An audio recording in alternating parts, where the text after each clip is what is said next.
Now be introducing Sir Anthony Seldon, also linking schools with in the wider context of Study UK's work in HE. Clearly, Sir Anthony is well known. He's a prolific writer. He's authored over 40 books. He's a historian, a political historian particularly, former Master of Wellington College. He is now Vice-Chancellor of Buckingham University, therefore linking not only schools and universities, but also private and independent schools and universities. We're incredibly lucky to have him. He is omnipresent in the media, and I don't quite know when he ever found time to be a headmaster, but please welcome Sir Anthony Seldon.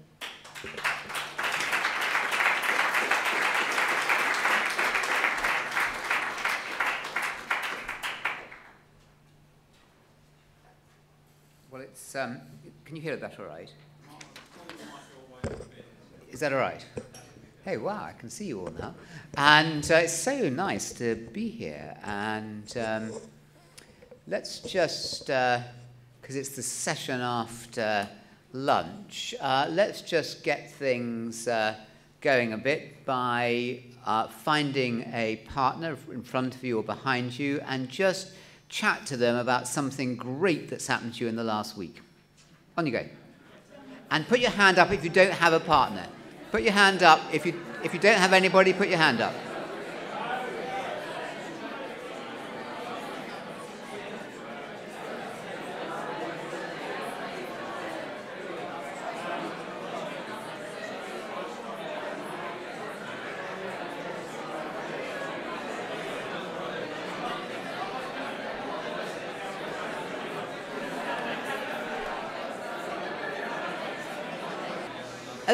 Okay, and just stop. Okay, you see, and that's the answer to the question there, which is you don't know how I could do all that and still be omnipresent at school. I have no special gifts at all. I'm very average or less than average at everything. I certainly was at school and at university, and I've performed less well since. But, you know, it is about the energy flow. And most of us, particularly those who refused, no, I'm not going to name you, but there was somebody just over there, actually, who refused to take part, you know, have actually bunged up your energy inside yourself. And if you let your energy flow, you could achieve unbelievably more than you achieve at the moment. And one way, but only one way, of releasing that is something that I do a great deal, which is mindfulness and or meditation, and have done it ever since I left university. And all of us, apart from those people who think that they can't, can have much more rewarding and fulfilling lives and be much more successful at work and have people loving you and really admiring you.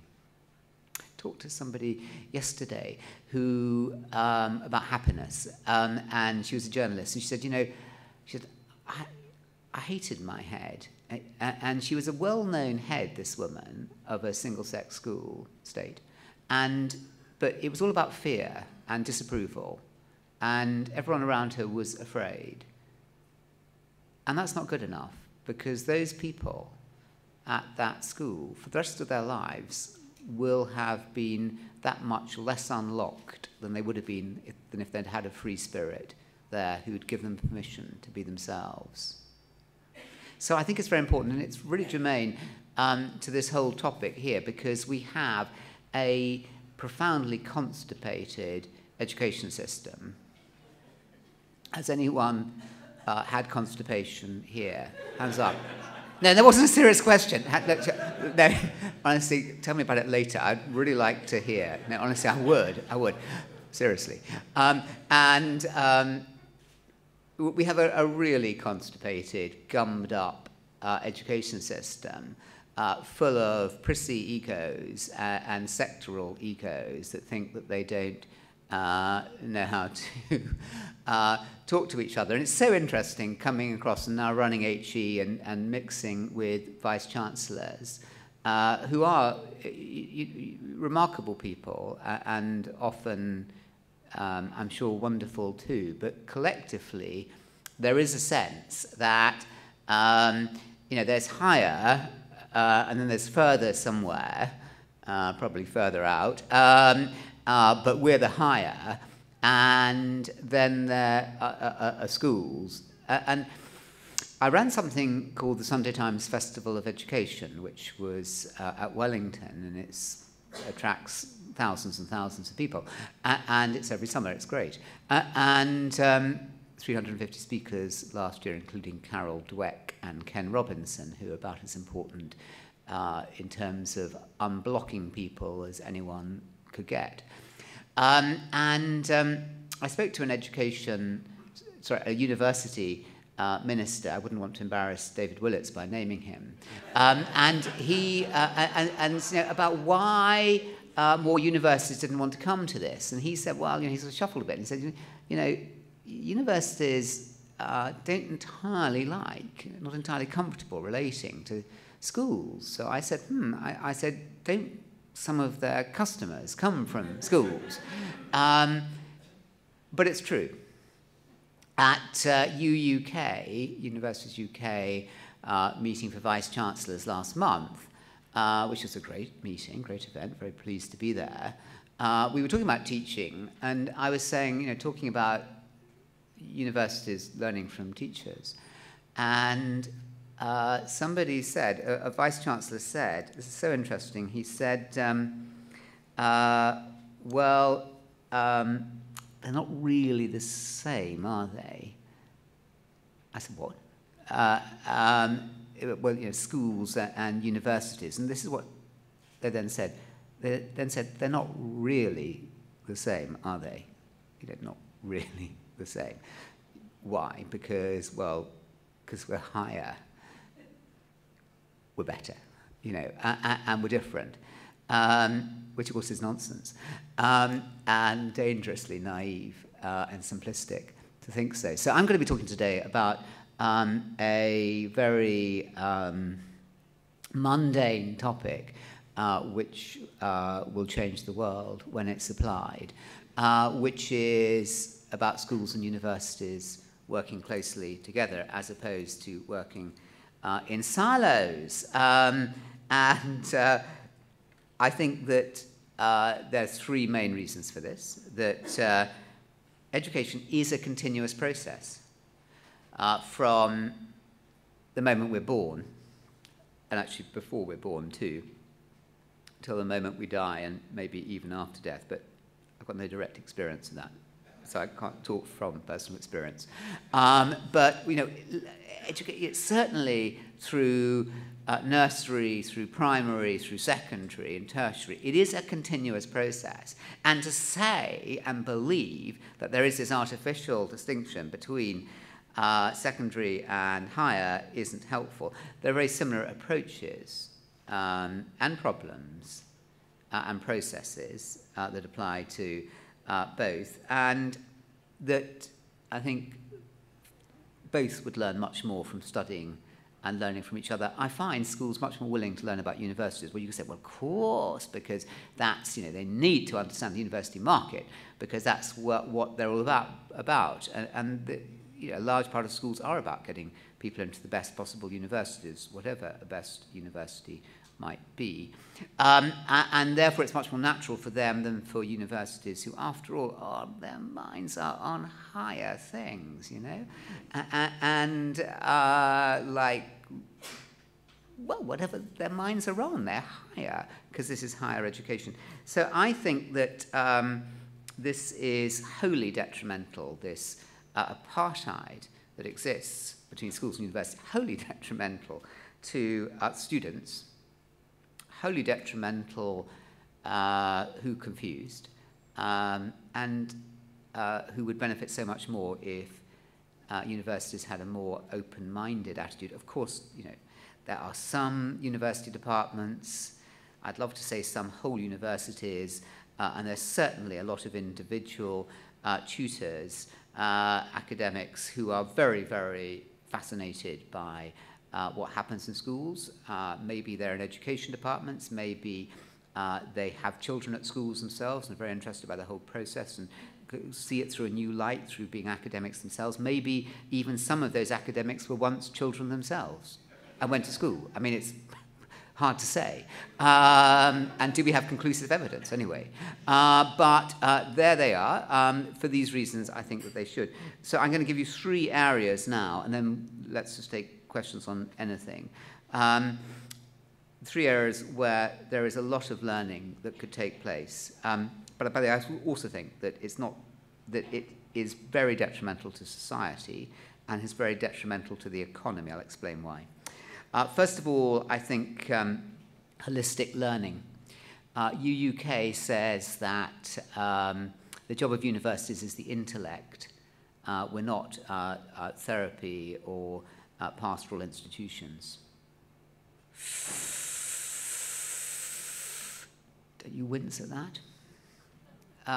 Don't you really wince at that?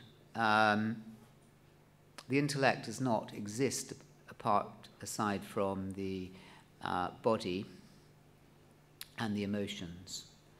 And it is pernicious to pretend that the job of universities is only to deal with the intellect. Schools, although much of the life force of schools, to the detriment, above all, of the least advantaged young people, is squeezed out by an education system that thinks the only validator of schools is getting 5 A's to C's, which means that we don't even have academic teaching or scholarship in schools. We just have learning the subjects that you need to get. And you all know this, you all know it, that what is the self-indulgent of actually teaching Henry V when you can just go straight to the notes and find out what the examiners are looking for in your answers on Henry V or on whatever subject it is the students are studying. And this is clearly wrong, but for all that, there is a focus on holistic education, on the multiple intelligences, that Howard Gardner of Harvard talks about, which are real, a focus on the development of character, a focus on the development of skills for work that are going to help these young people perform well, get jobs and then perform well, keep jobs and keep performing well in them. And I think H.E. could learn in humility a lot about what schools have learnt over the last 100 years about what the education process means. I mean, education, as you all know, so I don't have to remind you, it does mean drawing out. It means a leading out of inner potentialities that need to be encouraged and nurtured. So I think, first of all, about the holistic nature of learning. You cannot just treat the intellect as if that's all that turns up in student accommodation on the first day of the first term of the first year of university. You just have a brain that turns up. So why actually have a whole room when you could just have a drawer for a brain? Forget the rest. You know, those universities that believe this should just be economizing. Secondly, teaching. So let's look at that prospect, that notion that, well, you know, it's not really the same. It's not really the same, is it? Teaching at universities compared to teaching at schools. Really? You have teachers. You have teachers at universities. You have, which are the same. Put your hands up if you think that schools and universities don't have teachers. Might be called school teachers, might be called academics, but they're teachers. That there are students. Are students in both? So we have teachers and students. We have subjects with subject content. Do they exist in both? Subject content? So we have teachers in both and students in both and subject content in both. We have skills that the subjects impart in both, right or wrong? Okay, so with the 4 things, we have the transmission of that content and those skills from one to the other in both. Does that go on? Yeah, okay. We have assignments that are handed out in both. We have feedback in both. We have assessment in both. We have seminars in both. And yes, we have lectures in both also, and we have digital learning in both. So what, please, is so very different that this patronizing attitude assumes is so very different? You know, and I don't just speak as somebody who, when I studied for my degree at PPE, my best marks in my finals were on my school subjects, the ones that I'd studied at school and hadn't studied at Oxford at all. True. Absolutely true. The teaching was appalling. And for my children, and I've sent through about 4,000 students through the schools that I've run into higher education. Sometimes the teaching is great, but you know, very, very few of them come back, and I keep in touch with lots and lots and lots and lots. Very few of them come back ever and say, you know, I have a fantastic maths or psychology or biology or economics teaching.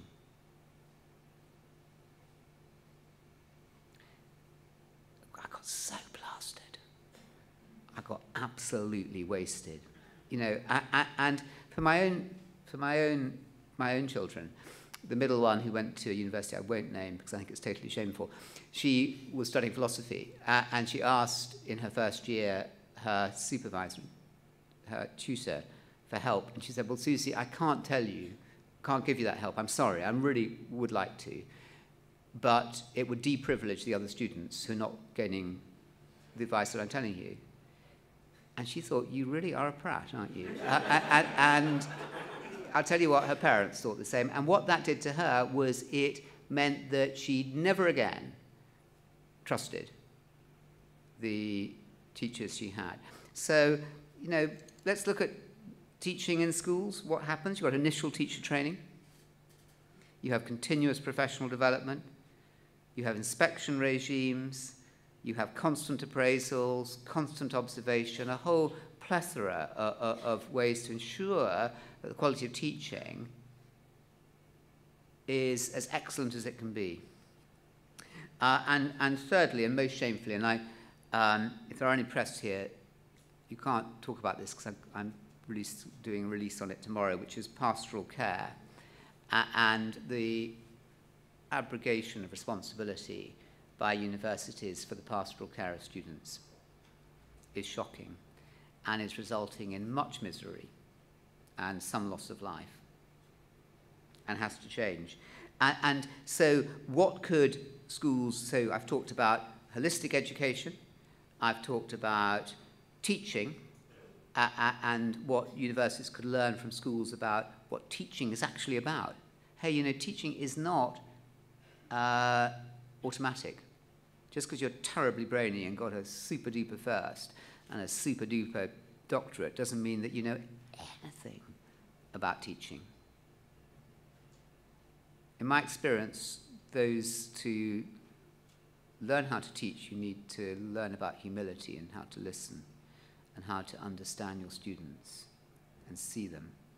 And then this third area, which troubles me the most, where there could be massive learning amongst universities from schools, is in pastoral care.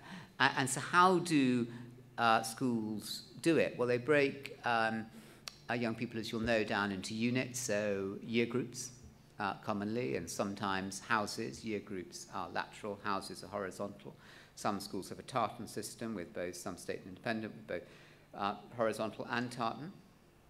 So they're units with which kids can identify and where people also know the family background and where there's a continuity of information exchange. You have responsible people, you have pastoral leaders responsible for groups, responsible for tutorial groups, responsible for year groups or houses, and then you have figures with a whole school responsibility for pastoral care. You have the clear accountability, you have procedures, you have an application in many of the principles of positive psychology. You have early alert systems and understanding amongst the adults that about the signs to look out for, about depression or about self-harming or about OCD, anxiety, that people know what to, or drug abuse. It's very professional. It's very well overseen. It's very thorough and meticulous. And how much do universities know about what goes on about pastoral care at schools? Thank you for listening. Don't know if there are any questions.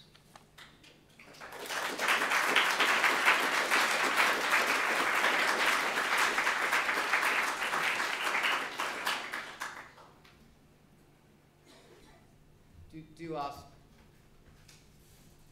if you have. There's one here and there's one there. So, Anthony, I think you're absolutely right about teaching in universities, which was as dreadful in my time at Cambridge as it was in yours at Oxford. My memory, which it's a long time ago, is that pastoral care then was actually rather better at universities than it's become now. Is that true, or is it just my memory fading me? Well, I think it's very hard to say, Graham, it's very hard to put a decade-by-decade comparison, but my sense is that it is no better, and that the responsibility that universities have for looking after, their young people. I mean, for goodness sake, they're 18. They've never lived away from home at all. They've got no idea. Often they've never cooked for themselves. They've never cleaned their clothes. People have told them when to go to bed, when to get up in the morning. When they're troubled, people will notice that and ask them how they are. How we can imagine that. And of course, a lot cope, but the fact that a lot cope doesn't exclude the very large numbers who find it hard to cope. So I don't think it's any better. It's hard to say it's worse, but it's certainly true to say it could be vastly improved, and actually not with a great deal of difficulty. But certainly it needs a willingness to learn. So thank you for asking. I remember at university there was somebody who'd been a head boy at their school who one night, Saturday night, hung himself in his room, and there was, we were all shocked. Nobody talked it through with us, and it was very shattering and very surprising. There was no sense of what was happening or looking after the family or inviting the family up. It was just, on we go to the next thing. The question up over there, yes. Well, now, I am the plant, I think, in that... You are more beautiful than any plant I have ever seen. A rose. Thank you. A rose. Now, you can't trust by that any man, other of course, having name. said that. But no, we had a brief word beforehand, and Sir Anthony asked me, well, what did I think was one of the most important issues? And I said it was assessment. One of the great differences between schools and universities is that schools spend an inordinate amount, and have spent an inordinate amount of time, thought, and action and activity over the last few years in developing assessment systems, whether those be assessment for learning or assessment for accountability. And we've seen the pendulum swinging over time between those two styles of assessment, and they haven't been unprepared to think some very radical thoughts about assessment, even within a prescribed national context. And by national context, I mean the English context. There are, of course, different contexts in other parts of the United Kingdom. By and large, universities have avoided those discussions. Universities generally don't think terribly much about how they account for their approach to assessment, whether they use testing in a diagnostic fashion, in a systematic fashion, how they could possibly show, to borrow a phrase from the schools system, what contextual value they add to students' learning over time. And I do think that although there have been attempts made around the periphery of higher education to try to address some of the questions, whether the inquiries about the external examiner system, whether the Burgess work on degree classifications, and so on, they have been inquiries around the edges rather than at the heart of questions about what it is we are trying to assess in higher education and how that relates to what is now a pretty sophisticated set of approaches and models that are used day in and day out by tens of thousands of teachers that have turned them into real professionals at their craft. Well said, and here. Sorry, that should have been a question. Yeah. No, I don't think I think that you make the point so well that I needn't add anything to it. Thank you. Let's just take two last questions. I'm very conscious of time. Thank you very much for that. Let's take them together, one after the other. Okay. See, I think you've spelled out the problem rather beautifully, and I'm sort of sitting here feeling like, oh God, I've got a 7- and 5-year-old sort of heading in that direction. With the kind of cultural intransigence that you're describing, how are you going to persuade universities to learn from schools? Okay, so how, and can we just take the microphone over there, just so we'll just take both together? Sorry, which one? Indeed, he's now got the, thank you. Thank you. Mine has two parts. One's economic and one's epistemological. There's a concern about, on the epistemological side, there's obviously a question about what it means to teach/learn, what the gatekeeping of knowledge means and does for the sector, and how we might challenge that through people like Dorothy Heathcote's approach to the mantle of the expert, which can come straight out of the primary school and into the university sector as far as I'm concerned. The economic approach is, I've heard mention of Oxford, I've heard mention of Cambridge. Yeah. I look around the room and see a lot of privilege. And I think unless we tease out those questions of privilege and access to pastoral care, both in the educational setting and in the home setting, which may be direct at home or it may be dislocated by being at university, but still there's an essence of home care. If we don't address those economic, social aspects, I think we're missing a trick and we're not giving a fully rounded account. Yeah, no, and thank you very much. I'm going to, the epistemological question I'm going to leave because I don't think I can do it justice in the time I have, though I think it's a great question, and I think the way you phrase it serves to underline, as did the question before, the second question, about the need for more contact and more sharing and learning about what each other's doing rather than reinventing the wheel every time. And of course there's a lot of learning that didn't take place between primary and secondary, and now that is much better, and quite rightly too, that there's still a great arrogance from secondary teachers towards primary and thinking that now this is the real business in secondary schools, and now what happened before is frankly pretty unimportant, and now this is where the real learning begins, and we've got to undo all the bad things they've learned at primary, and it's simply not true. There's something about the human being that militates against exchange. We want to believe our own inner fictions rather than extend our arms and learn from others. And we need, as educators, to fight against that. So let me take the two questions then still on the table. How can universities change? Obviously in a talk like that, I wasn't stressing that there's great practice that does go on. So to give one example, Durham, for example, has very good, Durham University has very good peer-to-peer support groups and encourages young people to in their first years, when they're first up, to have buddies from older students who look after them, and it's quite well institutionalized, doesn't always work very well, but that's a system that other universities with profit could follow. There's lots of great practice going on individually, but it needs to be more coordinated. It will, I'm sure, happen. In 10 years' time, I'm sure that universities will be very different places, and there'll be much more interchange between schools and universities to mutual advantage.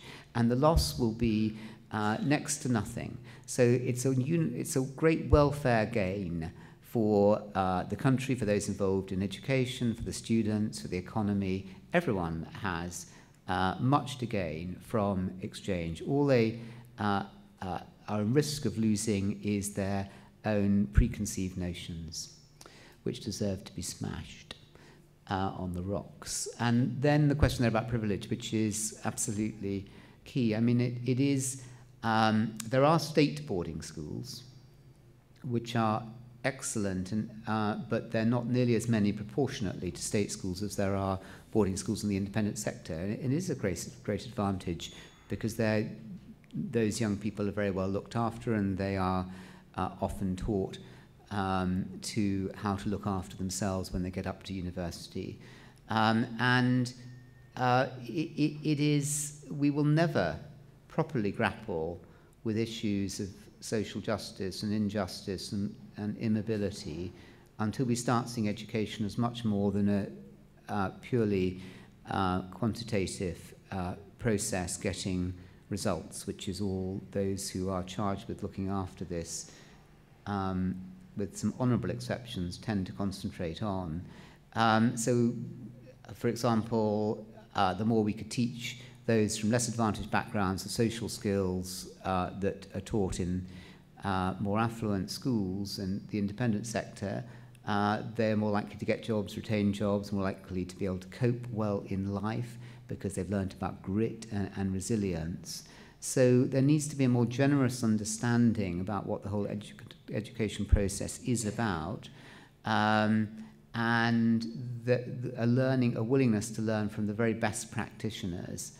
And then we will truly, I think, start moving and having more social justice. But as long as we think it's 5 A's to C's is all that matters in schools, without an inner transformation within those young people, giving them the capacity to learn from themselves and to be self-motivated learners rather than passive recipient learners who spin out the A stars, which mean nothing but a pile of ashes ultimately. Unless we are actually helping young people to learn and develop, we'll give them the certificates, but the certificates will not mean much. So, as I've always said, it isn't about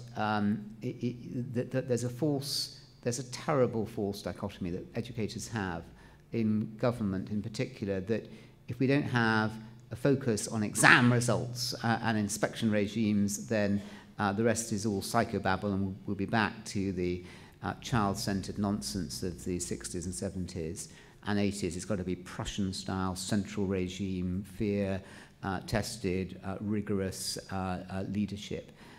No, exams are important, and testing's important, and yes, there's much to learn from schools about how to do it well and the different kinds of assessments. But so is a wider sense of responsibility, more holistic, more character, more skills-based, skills for life, more pastoral approach, that we need both. And if this talks have one underlying message, it's that you cannot separate the intellect from the rest of the body. You can't separate academic subjects and think we're just teaching that. We have to teach human beings, because in my experience, both at schools and at universities, I've noticed that's who they're looking after, human beings. Thank you.